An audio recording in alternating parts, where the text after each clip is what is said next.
कैसे हो आप सब? आई होप सो गाइस आप सभी के सभी बहुत ज़्यादा बढ़िया होंगे। So guys we are back again with a new reaction video and आज की वीडियो का टाइटल है डॉक्टर जाकिर नाइक को सुनना कैसा है। मुफ्ती तारिक मसूद जी क्या बताते हैं इस बारे में। बहुत ज़्यादा रिक्वेस्ट फ्लो करते हैं कि मुफ्ती तारिक मसूद जी की वीडियो बनाया करो, तो उनकी वीडियो बना रहे हैं और डॉक्टर जाकिर नाइक के ऊपर वो क्या बोलते हैं भाई इस वीडियो में हम देखेंगे। तो पहले हम करते थे डॉक्टर जाकिर नाइक की वीडियो पे रिएक्शन, लेकिन आप में से बहुत लोग कहते थे कि मत बनाया करो, ये गलत इन्फॉर्मेशन देता है, ये वैसा है वैसा है। तो बाकी इसको प्ले करते हैं और फिर करते हैं बाकी बातें डिस्कस। डॉक्टर जाकिर नाइक के बारे में उलमा का मौक़िफ़ क्या है। बहुत से उलमा डॉक्टर जाकिर नाइक पर तनकीद करते हैं कि वो आलिम नहीं, और कुछ लोग इनको मुजद्दिद का दर्जा देते हैं। क्या डॉक्टर जाकिर नाइक को सुनना दुरुस्त है या नहीं। हबीब साहब सऊदी अरब से।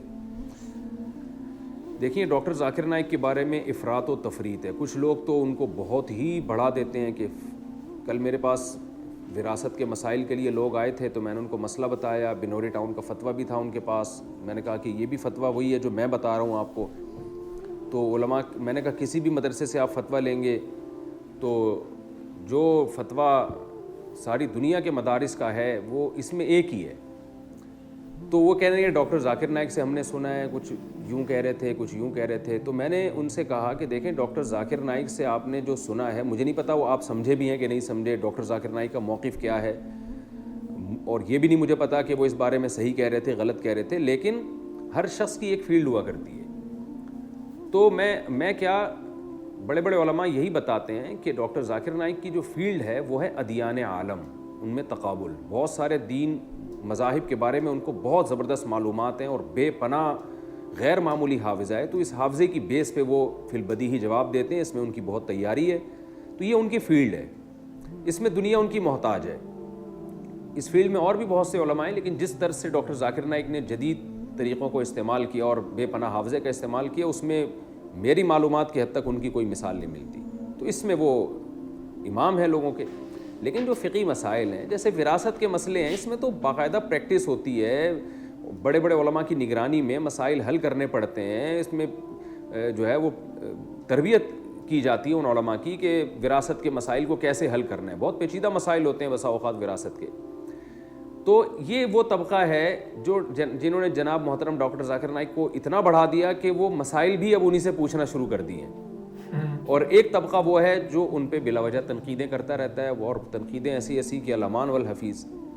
तो एतदाल की बात यही है जो हज़रत मुफ्ती तक़ी उस्मानी साहब जैसे बड़े उलमा की राय है, और भी दीगर बड़े उलमा की राय है कि भाई वो अपनी फ़ील्ड के माहिर हैं, लेकिन मसाइल के मामले में उनकी तहक़ीक़ नहीं है। वो ख़ुद बसा औक़ात ये एतराफ़ कर चुके हैं। मेरी उनसे बराह रास्त 2 दफ़ा मुलाकात हुई है और दोनों दफ़ा में उन्होंने एतराफ़ किया कि मैं मुफ्ती नहीं हूँ, मसाइल मेरा काम नहीं है। तो हमने उनसे पूछा कि आप फिर बताते क्यों। उन्होंने कहा लोग इसरार करते हैं बहुत ज़्यादा, और ख़ासतौर पर गैर मुस्लिम पूछते हैं, तो मुझे जो कुछ मालूमात होती है मैं बता देता हूँ। और उन्होंने ये भी बताया कि मसाइल के मामले में मेरी आरा में रुजू भी बहुत हुआ है, तब्दील भी बहुत हुई है। कि पहले मुझे कुछ मसाइल थे जिनकी पूरी तहक़ीक़ नहीं थी, मैंने बता दिया, लेकिन फिर मुझे एहसास हुआ, जिसमें उन्होंने 3 तलाक़ के मसले के बारे में बताया कि पहले मेरी राय ये थी कि 3 तलाक़ें एक होती हैं, तो मैं बरमला बताता था। बाद में और रिसर्च की तो पता चला कि नहीं, भी एक इसके मुकाबले में दूसरी भी बहुत मजबूत राय मौजूद है। तो मैंने फिर उनसे कहा कि आप मज़ीद मुताला करेंगे तो और इसमें आप आगे बढ़ेंगे। तो खैर, मेरी क्या औक़ात उनके सामने, यानी जो जिस फील्ड में वो चल रहे हैं तो उसमें मेरी कोई औक़ात नहीं है। लेकिन ये कि मसाइल के मामले में मुफ्तियान किराम, और मैं कहता हूँ हर वो शख्स नहीं जिसके नाम के साथ मुफ्ती लगा हुआ है, बल्कि किसी रिलायबल इदारा उसकी कोई रिलायबल इदारा उसकी ज़िम्मेदारी लेता हो, बाकायदा वो किसी मजबूत इदारे में दारुल इफ्ता में बैठते हैं, उलमा की निगरानी में ये काम सीखा हो। वरना आज पत्थर उठाओ मुफ्ती निकल रहा है नीचे से।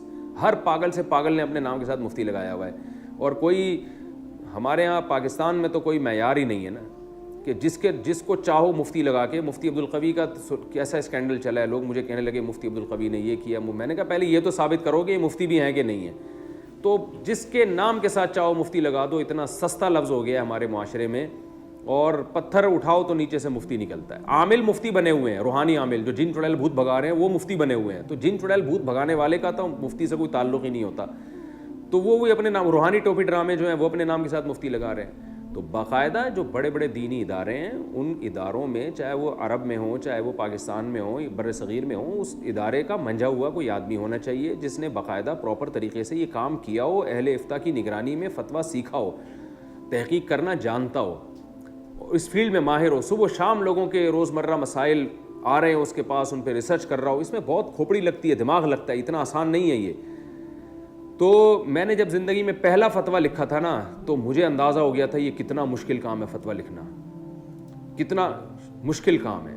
تو اور علماء کی نگرانی میں بیٹھ کے لکھنا, عوام کو تو بیوقوف بنانا بہت آسان ہوتا ہے, کوئی بھی حدیث کا ریفرنس رٹا لگا کے آپ پبلک کے سامنے رکھ دیں لوگ بیوقوف بن جاتے ہیں. تبھی آپ دیکھ لیں مارکیٹ میں نئے نئے لوگ آئے ہوئے ہیں جو پراپر عالم نہیں ہے لیکن مفتی بنے ہوئے ہیں, حالانکہ مفتی تو عالم کے بعد بنتا ہے. تو ایسے لوگ آئے ہوئے ہیں جو عالم ہی نہیں ہے لیکن ڈائریکٹ, یعنی ایک ایسا شخص ہے جس نے MBBS تو کیا نہیں ہے لیکن وہ گردوں کا اسپیشلسٹ بن گیا.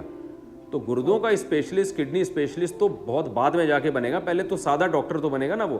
تو اب ایسے مفتی مارکیٹ میں آ رہے ہیں, محقق آ رہے ہیں مارکیٹ میں کہ وہ پراپر عالم ہی نہیں بنے, عربی گرامر تک نہیں آتی ان کو, عربی عبارات تک نہیں پڑھ سکتے, اور وہ جناب مفتی بنے ہوئے ہیں. تو یہ قیامت کی علامات ہیں. نبی صلی اللہ علیہ وسلم نے فرمایا قرب قیامت میں علماء اٹھا لیے جائیں گے اور لوگ جاہلوں کو اپنا سردار بنا لیں گے.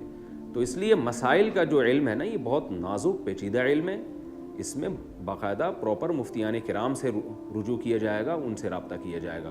تو ڈاکٹر ذاکر نائک جو ہے اہل حق علماء میں سے ہیں, اہل سنت والجماعت میں سے ہیں, ہم ان سے ملے ہیں. میں کیا بڑے بڑے علماء ان سے ملے ہیں, جو ان سے ملتا ہے ان کی تعریفیں کرتا ہے کہ اللہ نے ان کو بہت تواضع دی ہے. ان میں بڑی اچھی بات یہ ہے کہ ان کو اگر بتایا جائے کہ آپ سے یہ مسٹیک ہوئی ہے تو فوراً رجوع کرتے ہیں وہ, اور سنت کے پابند ہیں, تہجد کے پابند ہیں, دعاؤں کے پابند ہیں, معمولات کے پابند ہیں. تو اللہ تعالیٰ نے ان کو ان صفات سے نوازا ہے. اللہ تعالیٰ ان کی عمر میں خوب خوب برکت عطا فرمائے, اور جو پابندیاں دنیا میں ان پہ لگی ہوئی ہیں اللہ تعالیٰ وہ پابندیاں ان سے دور فرمائے. اور یہی ہماری رائے ہے. ان کے عقائد میں اور اہل سنت والجماعت کے عقائد میں کوئی فرق نہیں ہے. جو عقیدہ طحاویہ میں عقائد لکھے ہوئے ہیں اسی عقائد کے حامل ہیں وہ. یہ بات بہت سے علماء ان سے براہ راست پوچھ چکے ہیں, میں بھی پوچھ چکا ہوں. تو وہ یہی بتاتے ہیں کہ کوئی ان کے وہ حنفیہ, شافعیہ, مالکیہ, حنبلیہ, ان چاروں مکاتب فکر کو اہل سنت والجماعت میں داخل سمجھتے ہیں. اور کوئی اگر فقہ حنفی کو فالو کرتا ہے یا فقہ شافعی کو فالو کرتا ہے اس کو برا نہیں سمجھتے.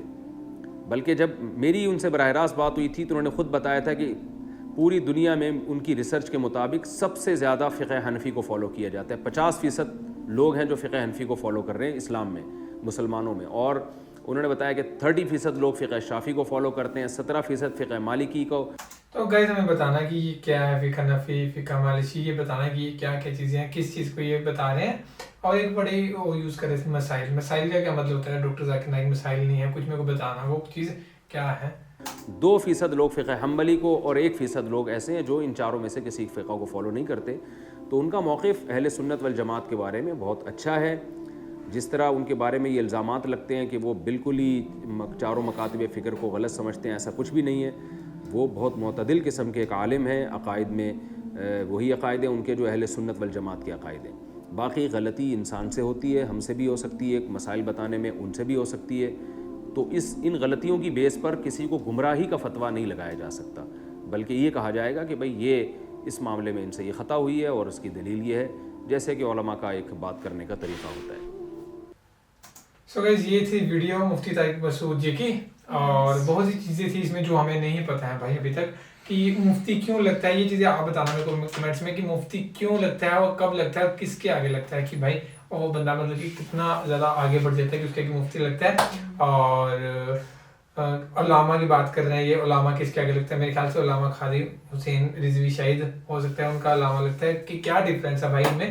تو یہ دے رہے تھے. اور ڈاکٹر ذاکر نائک کے بارے میں یہی چیز بتائی انہوں نے کہ بہت سے لوگ, ہاں یہ چیز تو بھائی جینوئن سی ہمیں کمنٹس میں بھی یہ چیز پتہ لگتی تھی کہ بہت سے لوگ جو ہے وہ ان کو بہت زیادہ سرشریشٹھ مانتے ہیں کہ نہیں ڈاکٹر ذاکر نائک کی ہر ایک چیز. اور بہت سے لوگ ایسے بھی ہیں کہ جو مانتے ہیں کہ نہیں یہ غلط چیز کر رہا ہے, یہ چیز پھیلا رہا ہے. وہ لوگوں کا اپنا اپنا ماننا ہے. تو یہ بھی وہی چیز بتا رہے تھے کہ ہم نہیں بتا سکتے, مسائل کا کچھ بتا رہے تھے, ہمیں نہیں پتا اس چیز کے بارے میں مسائل کیا ہے. اور بہت سے ورژن جو میں آپ کو پوچھے میرے کو بتا دینا وہ کمنٹس میں کہ کیا کیا مطلب ہے ان چیزوں کا. तो फिर देखेंगे भाई नेक्स्ट चीज़ कि क्या है। इन्होंने कहा कि पता नहीं क्या वर्ड था वो, मैं भूल ही गया भाई, फर्स्ट टाइम सुने मैंने कि 50% इस्लामिक दुनिया, इस्लामिक लोग उस चीज़ को सुनते हैं, तो वो हमें नहीं पता कि भाई वो क्या है और कौन है, तो ज़रूर बताना उनके मतलब। सो बाकी तो फिलहाल वीडियो ना guys, thank you so much for watching the video, मिलते हैं नेक्स्ट वीडियो में।